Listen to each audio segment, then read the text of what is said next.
Alright, welcome back everybody. I'm Sean TD Stewart, the home gamer, and I'm here again playing Final Fantasy XIV. Now where I left off, I don't remember where I left off. I think I just finished the duty or trial, perhaps. Is that where I left off? I think so. Anywho, I think I just got a belt. But I haven't played in the past couple days. Yesterday there was a server update, server maintenance. So I wasn't able to get on when I needed to get on. And I think I took the day before off from playing. But anywho, let's just proceed from where we left off. We'll talk over here to main Brita. And she remains unconvinced that I have not sustained a head injury. So here we're actually going to get a new weapon, an upgraded weapon, and I'm excited for this, so we'll accept. If you ask me, there's not to be gained from mulling over the implications of your story in the freezing cold. Let's save it for the rising stones, eh? I'll get everyone to meet us there. But before that, you had best pay a visit to Whitebrim Front and speak with Afanad. He's probably worried sick about you. That or he's busy playing at politics with the Ishgardians. Either way, I'm sure he'll be delighted to see you hale and healthy. Speaking of which, you don't have a headache or anything, do you? No? Blurred vision? Oh, no reason. See you again soon. So she doesn't believe I saw what I saw when I battled this Ice Queen, Ice Heart Primal woman. Forgot what her name was. So we're going to go to the Whitebrim Front, which is right down here. Let's call up Solili. And Solili will take us there. Where's my map? There we go.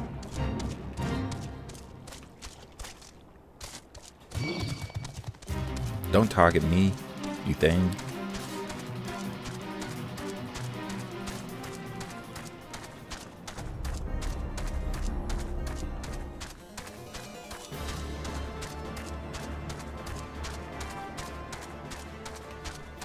So I think I only have, excuse me, 4 more quests in patch 2.4. And then patch 2.4 will be complete. That's where I'll probably end this episode, so I'm not sure how long that'll take. There tends to be a lot of cutscenes in the beginning and the end of each patch. And the middle seems to be fairly, depending on what's going on, doesn't seem to be terribly heavy in cutscenes. Who knows, these ones may go quickly. Or it may take a while. If it goes quickly, then I'll do some local exploring. Maybe I'll take on a fate in the area. We'll see what happens.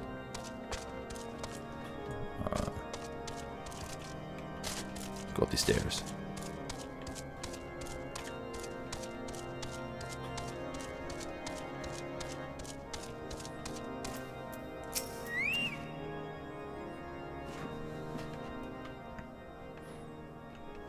There he is, and none the worse for wear.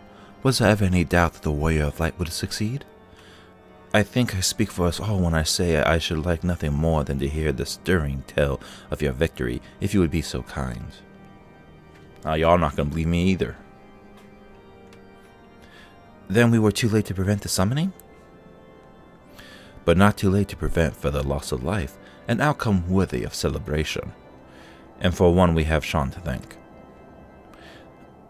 Yes, you're right, of course, Sir Emeric. We should be content with what we have accomplished. I, for one, could have wished for a better outcome. Shiva is no longer a threat, and the heretics have been routed. There is a matter of Iceheart's escape, but she cannot run forever. Whatever it takes, days, weeks, moons, or even years, my knights will find her. In the meantime, Lord Drillmont, is the caravan ready? The supplies that your men recovered have been prepared for transport, in accordance with your wishes. Rest assured that my knights will see them safely to Revenant's Toll. I have no doubt. I take it these are the self-same supplies the heretics stole from the House of Fortemp's caravan. Less the crystals which comprised the bulk of the shipments, yes. Scarcely a fraction of what was promised, but a meaningful contribution to your cause all the same. On an unrelated note, Sean, might I trouble you to accompany me to Camp Dragonhead at your earliest convenience? 'Tis not for my benefit. A certain lord was most distressed when he learned of your intent to risk life and limb to stop Ice Hot. It took half a dozen knights to restrain him, and I am told. Yeah, sure, whatever. Men give vent to their anxieties in myriad ways. Pray do not think less of him.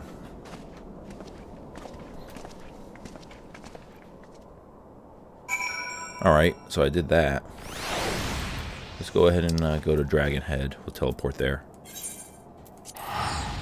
Save some time.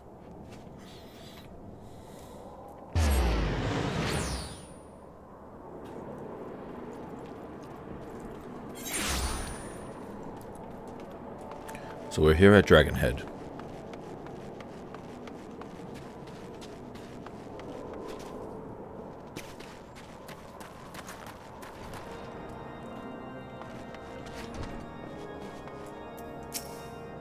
Archivants. What were you thinking, Sean? Wagering your very being on a dubious theory which might allow you to enter Ice Heart's lair, knowing full well that she could have sufficient forewarning to complete her ritual to summon Shiva anyway. And then engaging the abomination in mortal combat? By the fury, Sean, 'tis the stuff of ballads. A battle for the ages. Would that I have been there to fight by your side?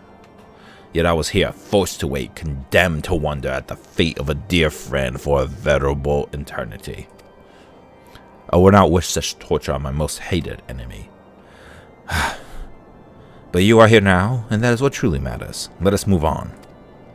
Sir Merrick wishes to have words with you and Master Alphanot in private. He awaits us in the intercessory.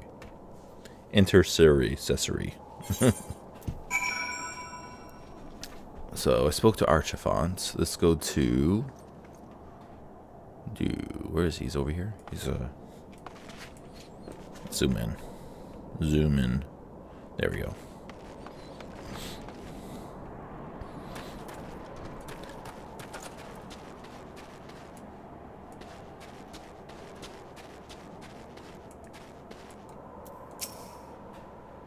Greetings, sir. I shall show you in at once. Proceed to the intercessory. Yes, please.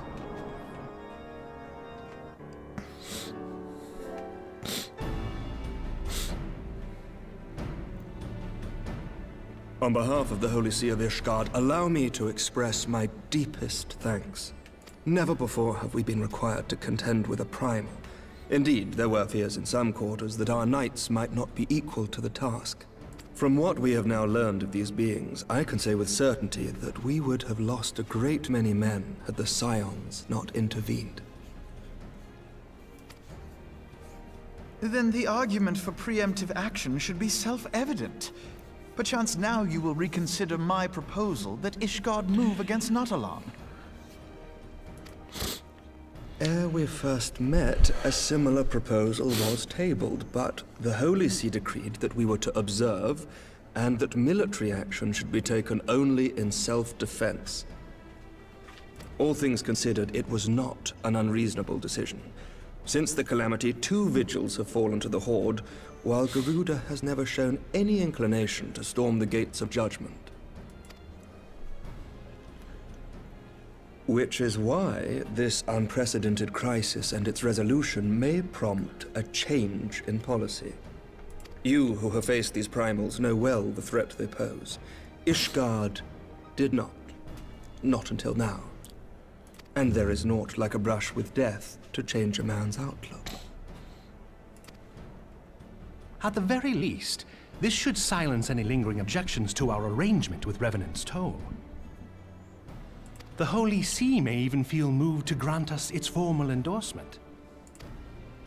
So far as it is possible, the Scions shall be compensated for their service. We should be grateful for any aid you can provide. As a gesture of good faith, I shall withdraw my previous request. Your people are doubtless needed elsewhere. That will not be necessary. We too have a vested interest in watching Dravania's movements. I see. Once more, I must thank you. Sir Emmerich, if I may, do you truly believe that Midgard-Zomer could return?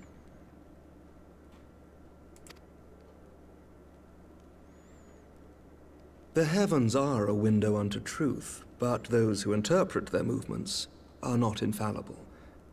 I requested your involvement as a precautionary measure. But of course, you sought an excuse to compensate us from the first, mindful of what would happen if Revenant's toll were taken by your enemies. Ishgard is not wont to aid its neighbors, but that does not preclude it from manipulating them to serve its own interests. Choose your next words carefully.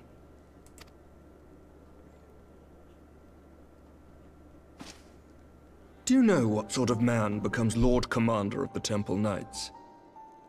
One who comes from good stock. I did not.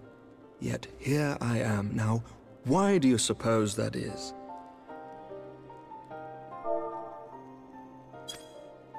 Because I swiftly learned to tell the difference between words, deeds, and beliefs. You are correct, Master Leveilleur. Ishgard desires to see Revenant's toll flourish, as it would present a troublesome obstacle to our enemies from the south. We are so glad to be of use to you. As we are to you. Ours is a mutually beneficial arrangement, lest we forget, one born of necessity. The dragons grow more restless by the day, and the heretics harry us nigh without cease. We have contended with such troubles for centuries, but there are limits to even our endurance. Yet as a pauper is loath to part with his meager possessions, the leaders of Ishgard are not wont to render up their trust to outsiders. But with perseverance on our part, they may yet be made to see the light. Nevertheless, one must take care when walking the road less traveled. Wise words, Sir Emmerich. I shall make a point to remember them. I must apologize for my earlier outburst. I hope it will not sour our good relations.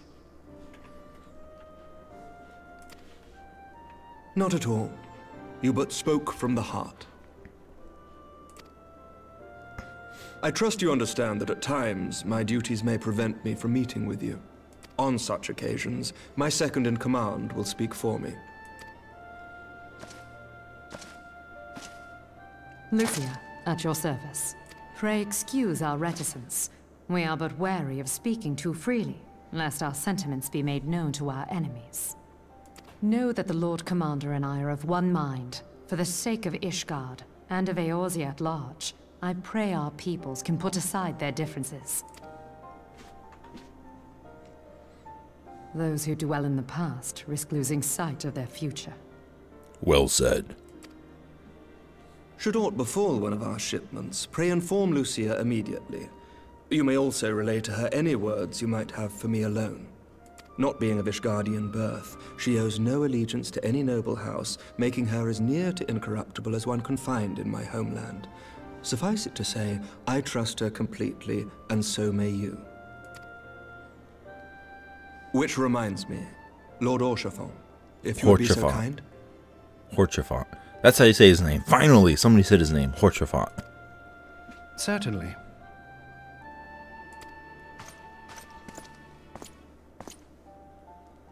In times such as these, trust is ever in short supply. Mayhap this will go some way to rectify the problem. The results of our investigation into the heretics' recent attacks, as well as our interrogation of the merchant you detained. Sir Emmerich, I cannot thank you enough.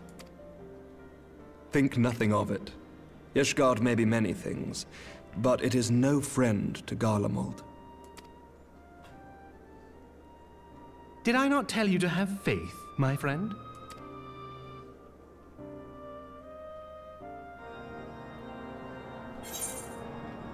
Alright, I get a new weapon. Complete. Yes! Pair of Glansfast. Pair of Glansfast is placed into your armory chest. Oh yeah, where's my items? My items. Oh no, my items. Where's my character menu? New weapon. Equip. Oh yeah, that's nice. Let's update that gear set. Let's look closer at our weapon. Oh yeah, those look fancy. I need to get in the light and see them. See them through the light. Right here.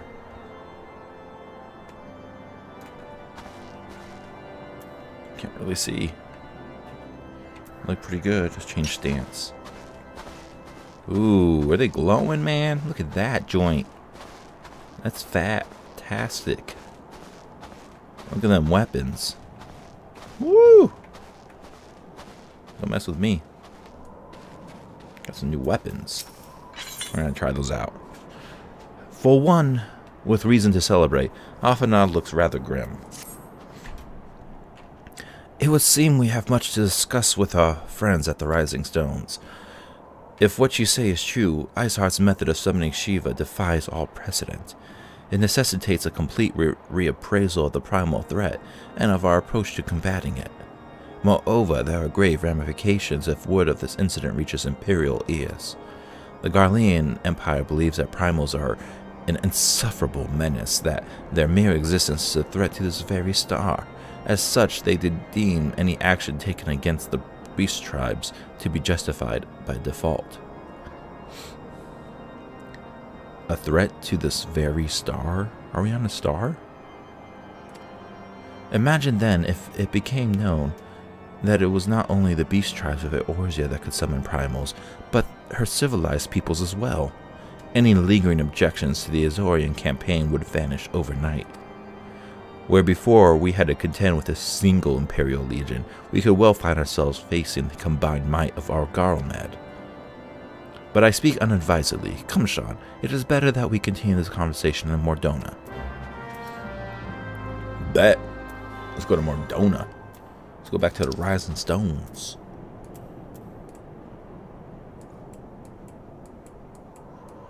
Where's the Rising Stones at?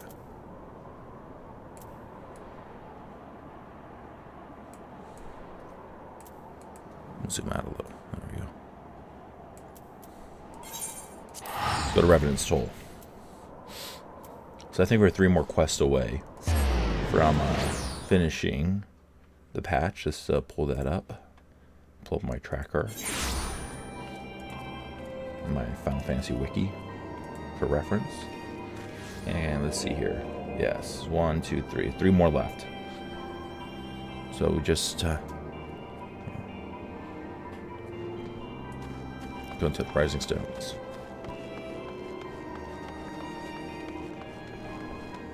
I most definitely want to test out these weapons. It's probably going to be nothing but cutscenes from here on out. Actually, it looks like there's a solo duty after this one, so I should be able to test out my weapons pretty nicely.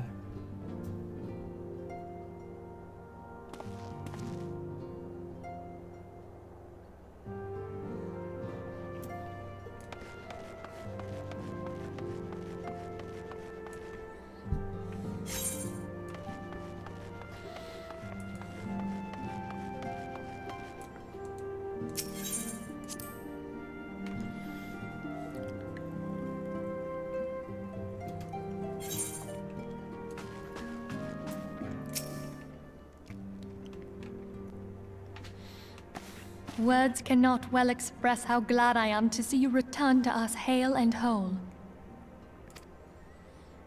Needless to say, I am most eager to hear your account of that which occurred in Kurthis, assuming you're ready to speak of it. Yep, I'm ready. Excellent. I shall summon the others at once. Let's make this quick. I've told the story like 3 times already.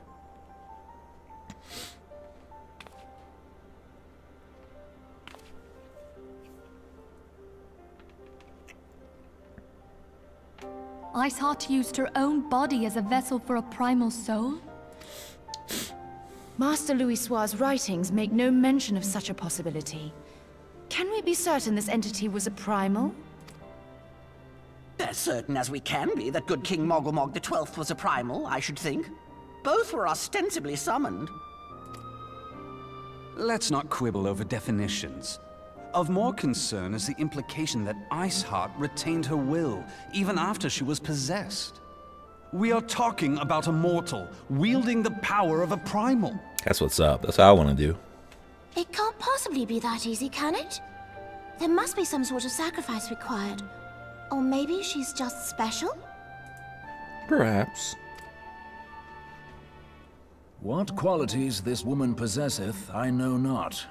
But full sure am I that she was groomed for this role. Few are privy to the secrets of summoning, and but a single party standeth to profit from their dissemination. Well, I wouldn't presume to comment on how the lass came to know about summoning, but I will say that what she summoned was a primal. The readings were the same, or near as, damn it. Strange as it all sounds, it's really no different from what you've faced before. Then mayhap it is time that we re-examined our previous encounters. Pack your things, Ida. We're going back to Gridania. We're going back to Gridania. Yes, sir. About Iceheart's final words to you. Hear, feel, think. Hydaelyn speaks to her as well. If Iceheart is blessed with the power of the Echo, she will doubtless have used it to further her goals. Or could it be that it was a revelation granted her by the Echo which first set her on this path? Do you think she has knowledge of the origins of the Ishgardian-Dravanian War? It would do much to explain her unwavering conviction. Did not the Lady Iceheart implore thee to seek the Keeper of the Lake? And did she not imply that in so doing thou wouldst come to see with eyes unclouded? Midgard-Zoma was a king amongst kings who reigned for centuries on end. But he is dead and his wisdom lost to the ages. It would seem we have yet another reason to stand watch over the Keeper of the Lake. For a mercy, we are well positioned to do so. Iceheart, Shiva, Ascians, and Midgard-Zoma. I shudder to think how they're all connected.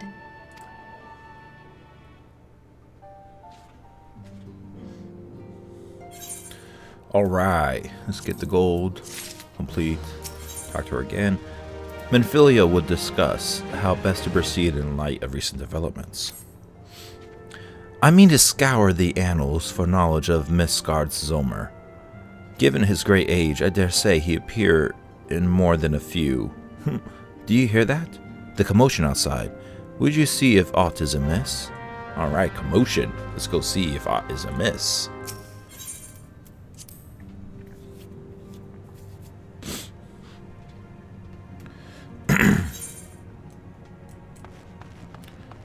Afada.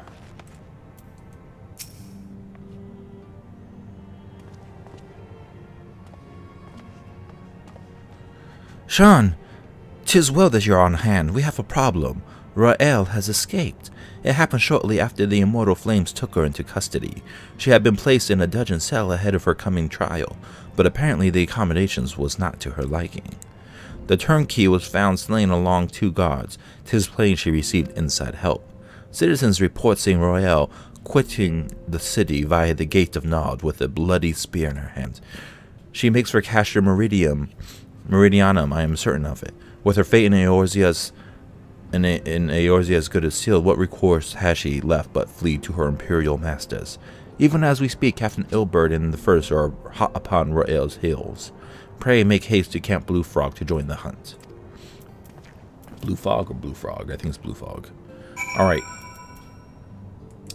So Northern Thanalan. Camp Blue Fog. Let's go. So I think this is a single duty quest. Am I right? Solo duty. This is a solo duty one, so we actually get to do some combat. And then there'll probably be a cutscene outro quest. So it's Ilbert. My thanks for coming, Scion. I have spoken with the soldiers here. They say that Roaille walked through the camp, not a bell ago. Aye, she walked right through. You did not mishear. We have Raban's decision to keep the matter secret to thank for that. For bad for morale, he said. As a result, not a single flame in the garrison made an attempt to detain her, and so here we are. Roaille must not be allowed to reach Castrum Meridianum. You're right, she should not. So, let's go to the Carillion processing plant, which is over there. So we're going to teleport to that location, and then we'll proceed to where he is. Try to make quick work of this.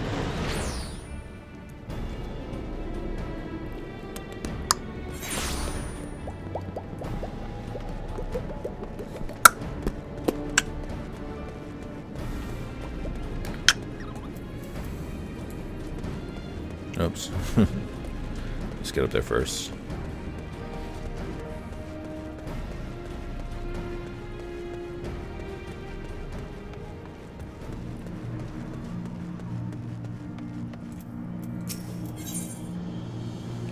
Duty calls. Commence battle for the Reason Royale. Proceed.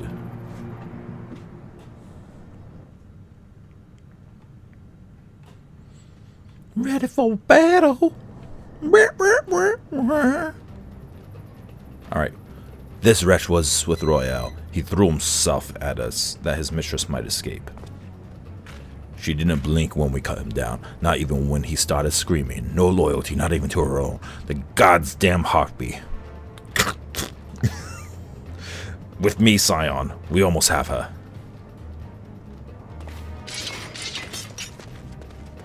Woo! My weapons light up. It's fancy. Dang, she gonna be there with a grip of people. Alright,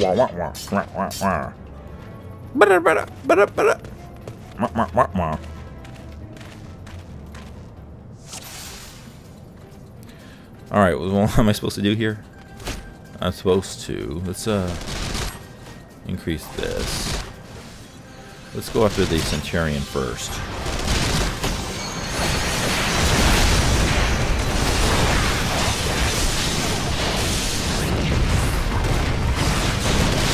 I can't bring Cerulean into battle, but she's similar to Dragon Frost.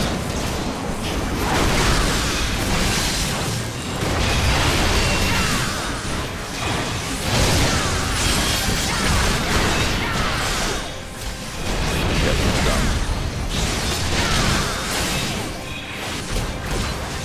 Alright, now I'm going to do the...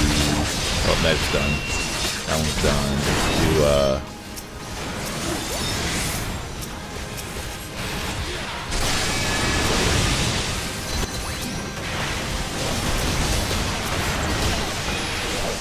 do these dudes.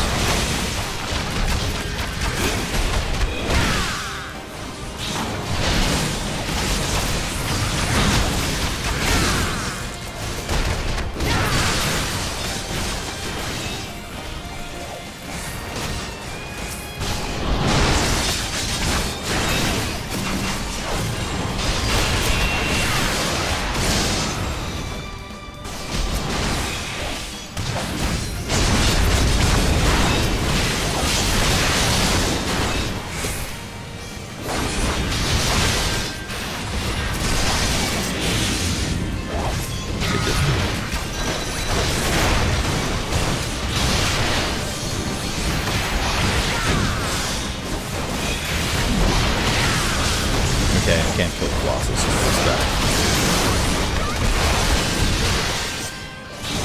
Okay, start healing yourself too.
supposed to kill first.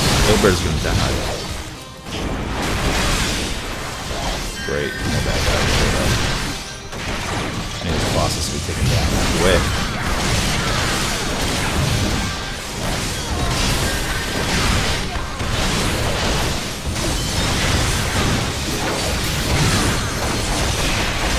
Oh, Yugiri showed up. Nice. Duty fell. Did Ilbert die? That one. Dang it. Okay. Okay, so Ilbert can't die. I know that. So let's proceed. Let's try this again.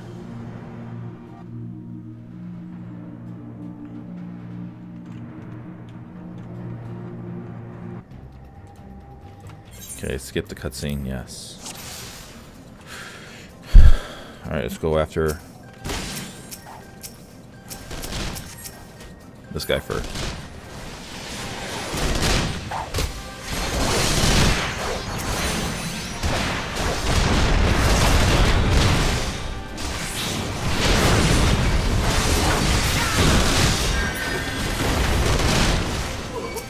Then we'll go after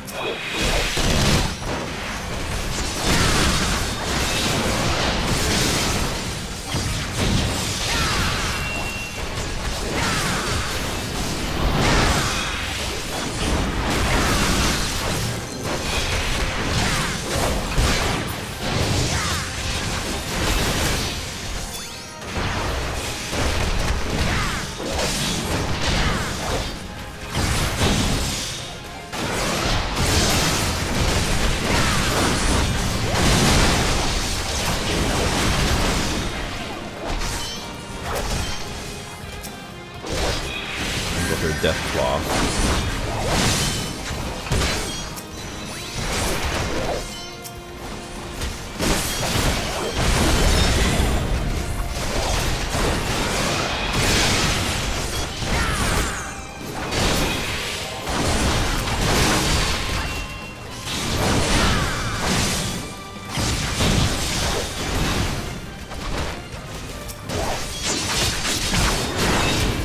Got this other Death Claw.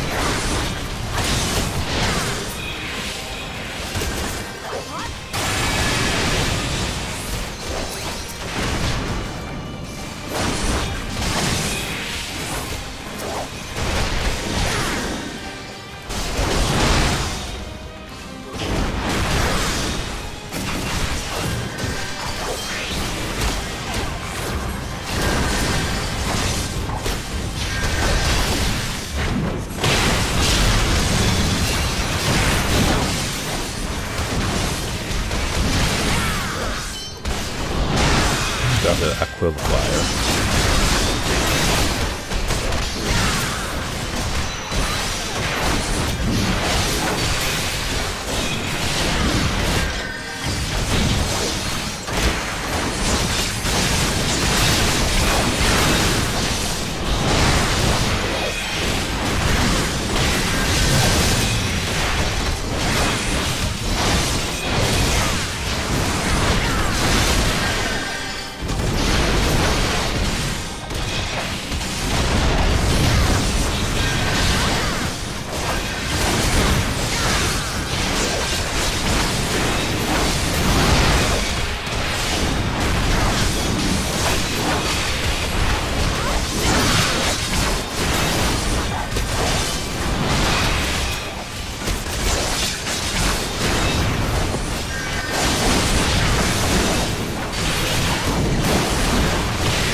Great. This is like too much chaos going on. I can't even see what's going on. Alright, we're gonna have to try this again. Actually, maybe I should try healing him. That's what I should be doing. Let me try giving him like medical support.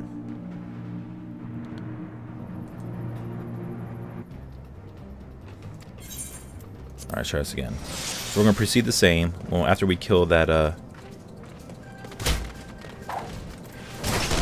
first. Get the medical person first.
Oh my goodness, that was mayhem. That was like unmanageable at the end. I think that was the point of it. That took 3 tries. Bind her and do it tight. Yes, sir.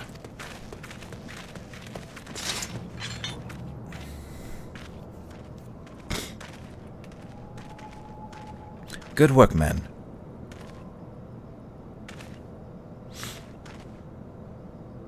She and her Imperial cronies pushed us close, but we were better. Behold, a respected officer of the Immortal Flames. People looked up to you as one of the Order's founding members, one of its pillars. It saddens me to see you fallen so low. What would you know of low? You a spoiled little lordling who has never known any want. People such as you take wealth and birth for granted. You think it's your God's given right to rule over others. You know not of our plight, the injustice that we low-bornish guardians must endure. To the noble lords and ladies, we are not people, but resources to be consumed. I did what I had to do to survive, stealing, killing, even whoring myself. It is no fault of mine if fools imagine me a paragon when I joined the flames.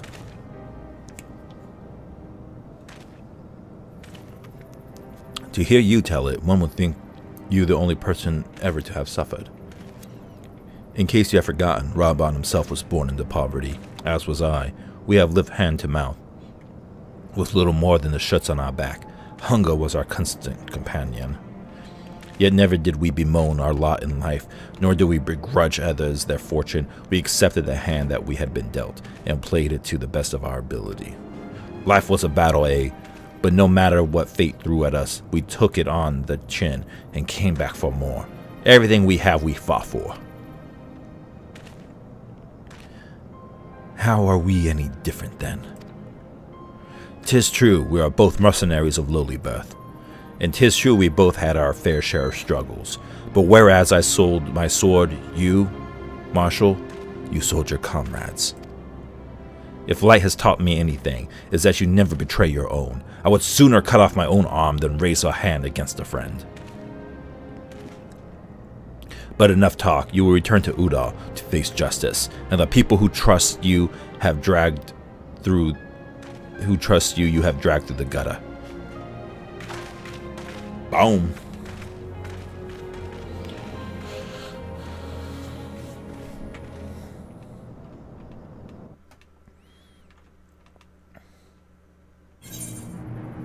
Alright, let's collect our reward. Not so much as a hint of remorse. 'Tis well that this sordid business is finally at end. Our friend's betrayal cuts deeper than steel. We must hope that we have chosen our own allies more wisely than Raban chose his. Cool beans.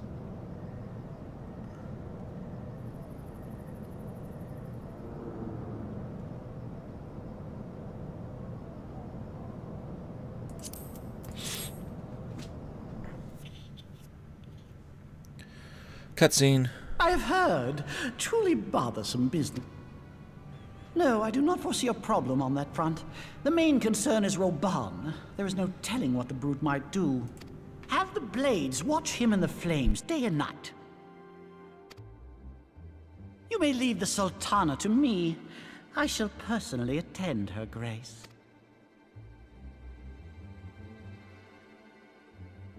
What does he mean by that? What is he gonna do? Personally attend her grace? Sever one of the East Aldenard trade routes. That ought to keep Lolorito occupied for a while.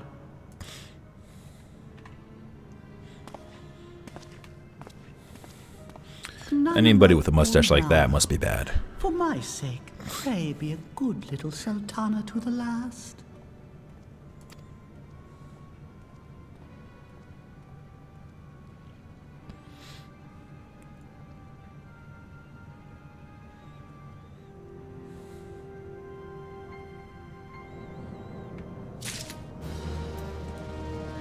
Alright, so this is Let Us Cling Together is the final quest of 2.4. Alphanod would ask another favor of you. I accept.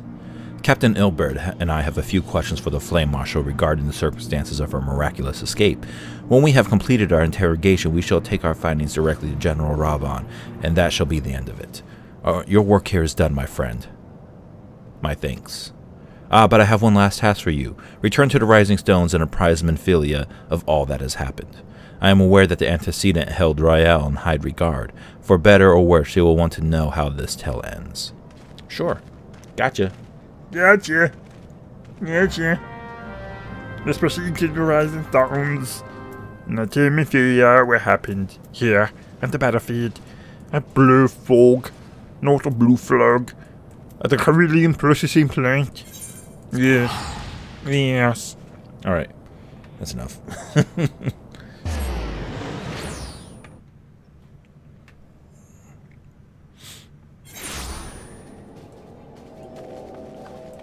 That quest gave me 2 Gs. Nice. Let's get in here.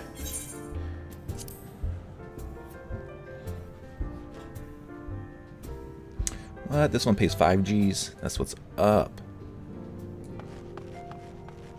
Oh, map it. Map. Go talk to Menphilia. collect our reward. 5 G's.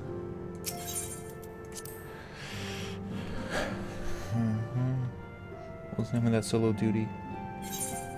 The Reason Royale. Alright.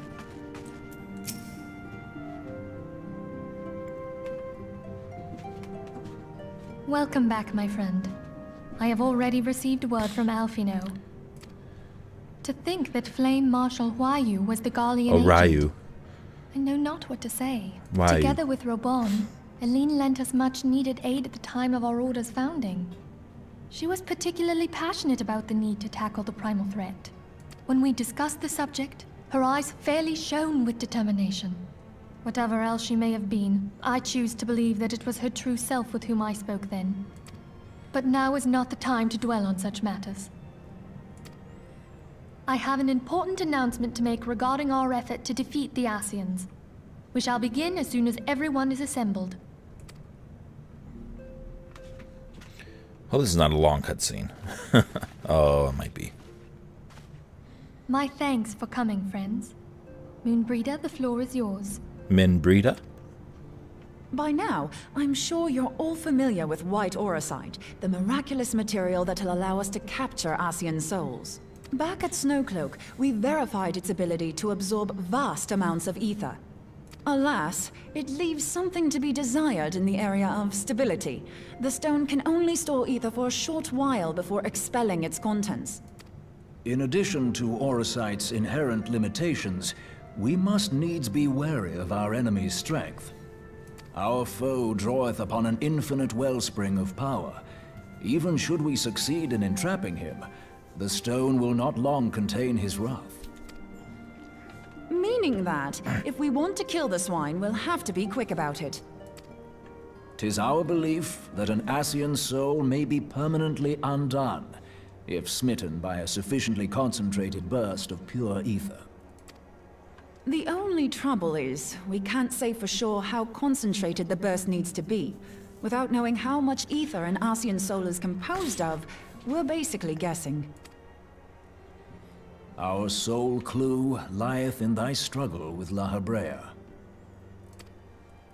During that encounter, Heidelin bid you forge what she called a Blade of Light, a weapon which took the form of a luminous stream of energy.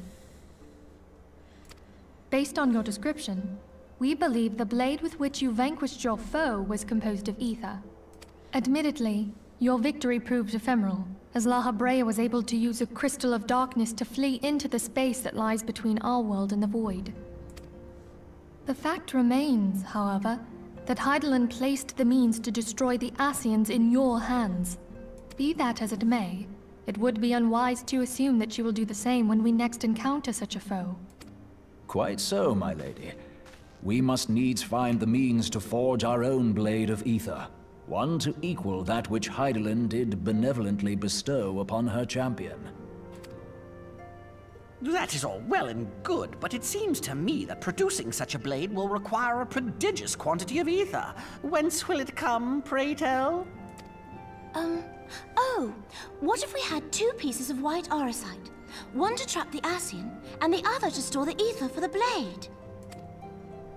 Oh, nice try. But it's as I said, the stone won't hold ether for any length of time. We'd still need to collect the stuff there and then, sorry to say. And therein lies the rub. Finding a way to create the blade whenever and wherever we choose.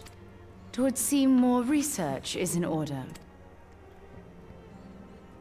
I'm going to linger a while, perform a few more tests on the auracite. And I could do with some help. Urianger, why don't you lend me a hand? Mine apologies, but I am required at the Waking Sands. Lady Minfilia hath given me sole charge of the premises. 'Twould be unseemly to leave them unattended. Sole charge, you say? So you're basically alone there, then? Well, that settles it. I'll just have to come to you.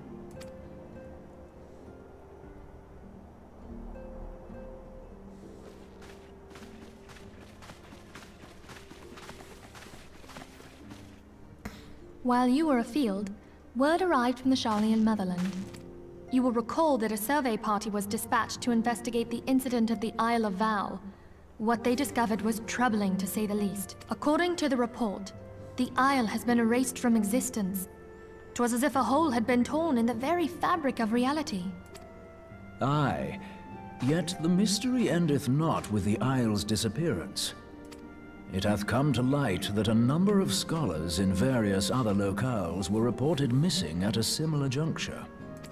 What's more, they all had something in common with the head of the students of Baldessian.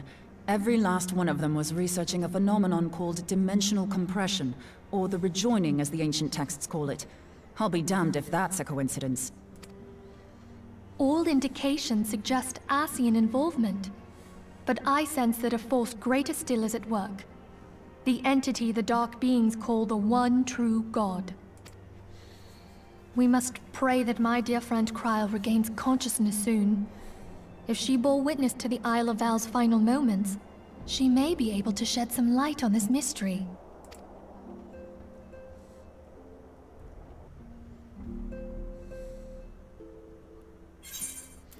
All right. So that is patch 2.4 complete. Oh, another cutscene. There's always another cutscene. All right, let's see here. In the patch 2.4.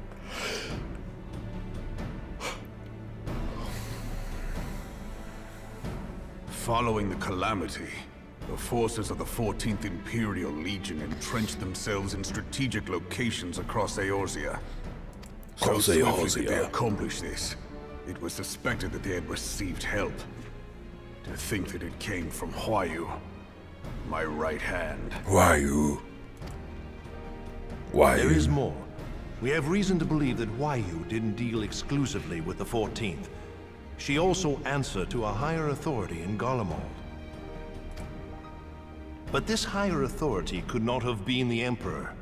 By consenting to the media project, Solus Zos Galvus showed himself to be more concerned about preventing the spread of primal influence than claiming Eorzea for the Empire.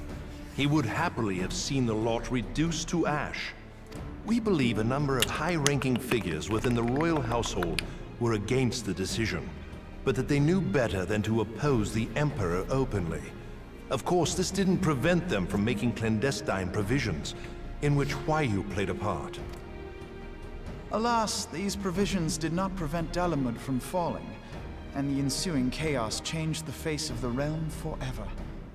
To all intents and purposes, the Meteor Project had failed, and the Empire was left to rue its lack of a decisive means to eliminate the primals. Until, that is, it stumbled upon the Ultima weapon. Even before the accursed thing was dug up, it seemed to me the 14th had the might to overwhelm our weakened armies. Yet they chose to hide behind their walls. Why? The Black Wolf was wary of making the denizens of Eorzea desperate, lest more primals emerge to bleed the land. The discovery of the Ultima weapon, however, emboldened him to resume his war of conquest in earnest. But there was one in Garlemald who believed that Van Belsar's actions were premature. One who stood higher in the Imperial Army's chain of command. He ordered the Legatus to halt his advance, only to find that the Black Wolf had slipped its leash, and that the 14th now acted alone. In a bid to bring Van Belsar to heel, he used the agent he had planted in Ul'dah prior to the calamity to undermine the Legion's efforts. A man who outranks Van Belsar, yet opposed the late Emperor's decision to annihilate Eorzea. This could only be the former High Legatus of the Garlean army, now known as Emperor Voris Zos Galvus. So he was Huayu's true master. But one of several in actual fact. We've learned that even as Huayu served the Empire's interests, she sold Imperial secrets to a certain faction in Eorzea. In so doing, she helped to maintain the status quo, thus prolonging the conflict. Considering who stands to profit from war, it isn't hard to imagine who her other masters were. Seven hells! You mean to say that she was a double agent? The plot thickens. Triple. if you consider her services to Van Belsar and the new Emperor as separate. As neatly as these pieces seem to fit, one aspect of the puzzle remains unclear to me. By whose will was the Marshal feeding intelligence to the heretics? And try as I might, I fail to see how aiding their cause would profit either her Imperial or Monetarist masters. Could it be that another hand is at work here? If so, Huayu must be made to reveal whose it is.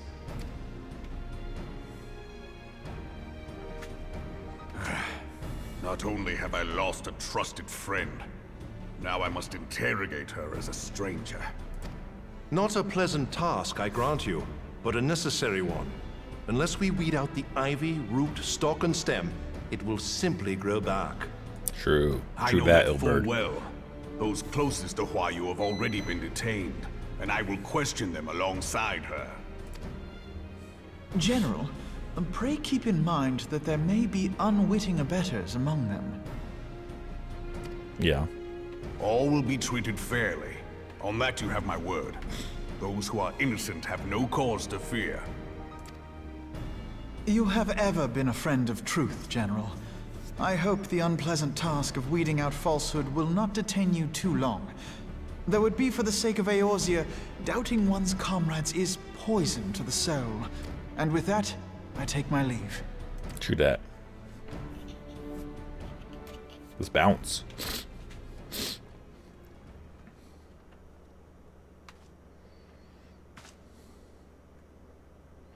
All these years, I've been made to dance to their tune.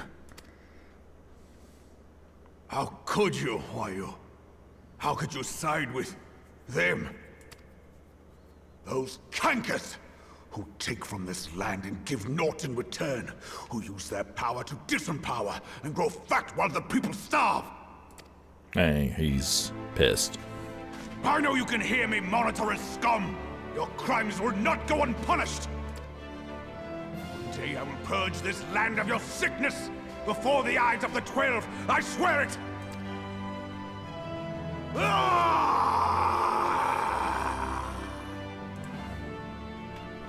Okay, don't mess with the Raban. Do not. Oh, another cutscene. Where are we? Sultana's I shall have room? no further need of you this day. Your Grace.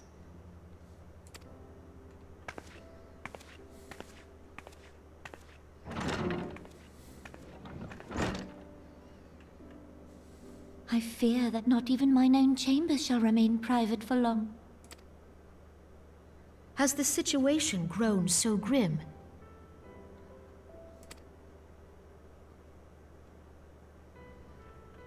Ever since he proposed the Cartiner Reclamation Bill, Teleji Adeleji has risen to greater prominence upon the backs of impoverished refugees. The monetarists were ever united in their pursuit of profit, but the man's actions have torn a rift in their ranks. They snap at each other as rabid dogs. Yet now is not the time to be bickering among ourselves. If this bickering is a threat to law and order, might you not have grounds to dissolve the Syndicate? Would that the solution were so simple, Admiral. Alas, my moving to dissolve the Syndicate is certain to spark outrage among the influential merchant class, whom the Cabal represents. This would serve to exacerbate the current unrest, and peace would slip still further away. Be they rich or poor, natives or refugees, all who reside in Ul'dah have a right to pursue happiness. It is the duty of a ruler to protect this right. If I am to perform my duty, I must needs tread warily. It would not do to make enemies heedlessly. Were Lord Lolorito here, he would doubtless say that I have my head in the clouds. A ruler is required to take a wide view. Try as we might to cater to all needs, some will inevitably be overlooked. As such, there shall ever be citizens who feel aggrieved. It cannot be helped. But as you have informed us, the monetarists take no view but their own. They hunger for power while the masses starve. In the absence of a common cause, it seems beyond any one individual to make Uldar whole. And the presence of a Garlean agent within the Immortal Flames only makes matters worse. Even accounting for Uldar's historic reliance upon mercenaries, such a grievous breach of security is unprecedented. I fear this business will provide the Monetarists with a rod to beat Rauban.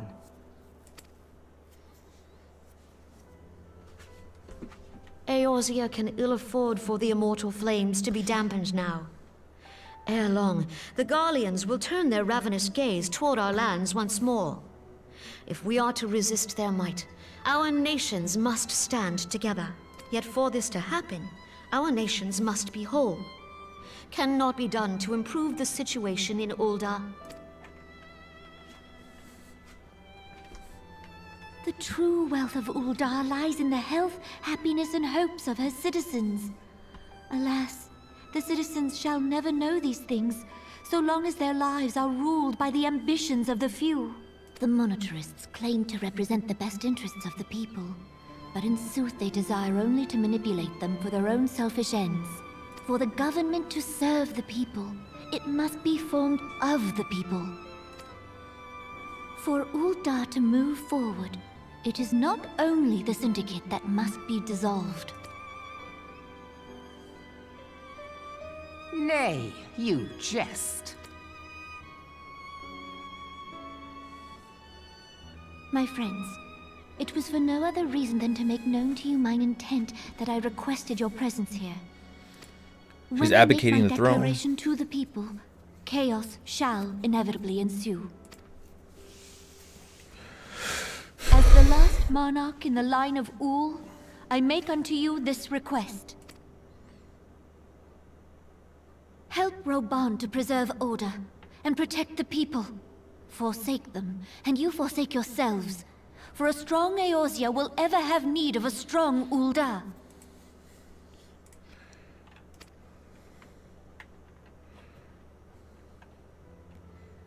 Mad Your respect. Grace, are you certain of this? There is no other way. When the time is ripe, the nation shall become a true republic. Both royalists and monetarists shall cease to be. Uldar will no longer belong to kings or queens or merchant princes, but to her people.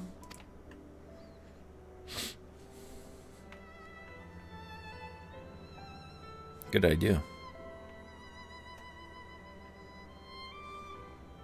Rauban, forgive me for casting aside all that you have toiled for in my name.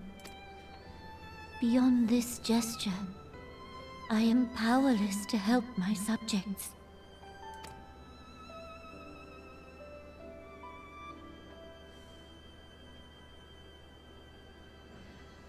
Hopefully that is the final cutscene of this patch.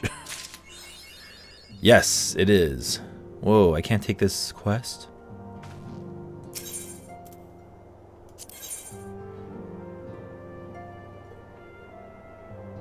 Wow. Okay, looks like I have to do 3 dungeons before I can do the next, yeah,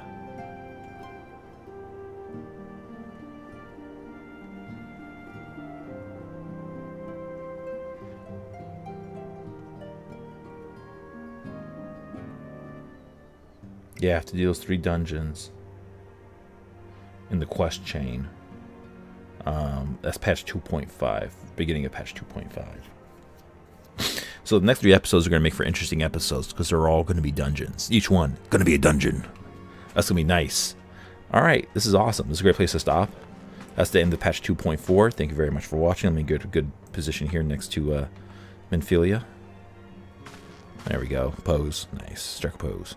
Alright, thank you very much for watching. I'm Sean T.D. Stewart, the home gamer, and you're watching me play Final Fantasy XIV. I just finished patch 2.4, and I'm moving right into patch 2.5 in the next episode. So if you want to see those awesome dungeons, there's 3 of them back-to-back. 3 back-to-back dungeon episodes. Those are the best kind to watch, because that's like action on action on action on action. So if you want to see that, tune in again next time. Subscribe to my channel. If you're watching this on Twitch, come check me out on YouTube. If you're watching this on YouTube, come check me out on Twitch. I stream live There's broadcaster up there, whatever. Follow me, don't follow me, I don't care. If you don't want to watch it, don't watch it. But you know what? All my social media contact information is at the bottom of the screen. Straight across the bottom. Straight across the bottom of the screen. It is there. So go ahead, click, like, subscribe, comment, share, whatever, or not. Again, thank you for watching. I hope you enjoyed this video. Tune in again next time. I'll see y'all later. Bye.